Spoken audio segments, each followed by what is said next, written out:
In this demonstration, I'm going to walk you through how to deploy a Linux virtual machine in the Azure cloud. Now, we're going to use a marketplace image here. It's important for us to understand which Linux distributions are supported in Azure. So what I'll do is do a quick search here for Azure Linux endorsed distributions. And in the Azure documentation, we have a file called, or an article called Linux on Distributions Endorsed by Azure. And here we go. No need to read this, but wanted to make sure that you knew about this for your edification. Also, there's the question of deploying VMs, both Linux and Windows Server, from user images as opposed to marketplace images. In the Azure Quick Start Templates gallery, there are a few templates there. This is one I found called Create a VM from User Image. It's okay, but it uses regular unmanaged disks. And in my opinion, I've said this a lot, you want to stay with managed disks wherever possible. So we're going to, from the virtual machines blade, click Add. This takes us into the Azure Marketplace Compute section, where we have first recommended images, and then we see a number of third-party virtual network appliance images, and we have a section for operating systems. I'm going to select the Ubuntu server because I'm a big fan, always have been, of Debian Linux, and Ubuntu does a good job anyway. I'll select their latest version, 1804 LTS. We'll click Create to kick off the deployment. As usual, we start by naming the virtual machine. I'll call this PS Linux. I'm going to go for standard HDD. I'll define a local administrator. It's not going to be named root, admin, or anything like it. For authentication, you can do an SSH public key, which will auto-log in. It's a useful way to log into your VMs, or a password. I'm going to go SSH public key here because it takes us on a nice side journey. I'll open up an Elevated. I actually have an Elevated PowerShell console already installed. I suggest that you install the Git tools at git-scm.com. Installing Git will also optionally give you SSH keygen, which is what we need to create a secure shell pair. You can also, if you're using Windows 10, install the Linux subsystem, but I do like the Git tools a lot, so I have SSH keygen installed. I'm in my home folder here. I'm going to run SSH keygen to create an RSA key with a bit length of 2048. By default, it's going to be saved in a hidden folder in my user profile .ssh id_RSA. I already have one there. I'm going to update it and use an empty passphrase. I need the public key component of that key pair, so I'm going to cat or list out the contents of that file and then carefully select that content, enter to copy it to my clipboard. I want to make sure that we didn't get any additional white space. I hope I didn't make an error there. Control V to paste, scroll up, any space before? No. Let me go down to the bottom. Any space after? No. Good. And whoops, I made a mistake here. Now look very carefully. I did cat into .ssh id_RSA. This is absolutely not what we need. What we're doing here is we just created a cryptographic key pair, a private key that is just for us. We never want to share it. We want the .pub version, which is the public key portion. So I absolutely want to clear the screen, up arrow, and add that pub extension here. Now, I want to be careful not to include any additional white space when I select the public key. I'm going to select, enter to copy to my clipboard. Make sure there's no leading white space. Control V, tab, and the green check means that it's valid. Good deal. We're not going to worry about Azure Active Directory device integration here. I'm going to create a new resource group called pluralsight-VMs. I'll filter the region list and select the appropriate one for my case, and click OK to continue.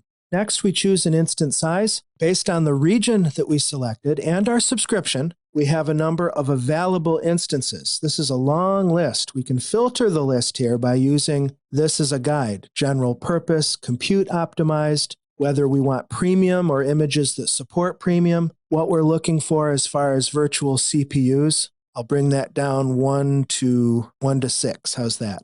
That shortens the list considerably. We have a recommended size here. I'm going to select D1 V2. Now, depending upon your region, you can do high availability for your VM with an availability zone or an availability set. East US 2 does have availability zones available. This means I can have, let's say this Ubuntu box is going to be a web server. I can stand up additional clones of this box, placing each in a separate availability zone. This means they'll be in a separate data center within that region. and that if Microsoft has a problem in one of those data centers, my service will still stand. Alternatively, we could use availability sets. It's an either-or proposition. Note that as soon as I selected an availability zone, the availability set option went away. When we're doing availability zones, we have to use managed. Let me select none again, and notice that managed disk grays out when you choose availability zone. We have to use managed disks. Azure is offering to create a new virtual network, but we can override that if we want to by selecting another VNet that exists in that region. I have quite a few, as you can see. I'm going to select my hybrid VNet to place it there. That hybrid VNet, I'm not sure if it has multiple subnets. It looks like it has just one called default and then one for a VPN gateway that we don't need now. I'll choose default. Whether or not you give your virtual machine a public IP address is completely up to you. If we choose not to use a public IP address, we'll need to put this VM behind, say, a public load balancer so that it has a public endpoint. I'm going to associate a public IP. Because we're using availability zones, by definition, we have to use the standard public IP address stock keeping unit.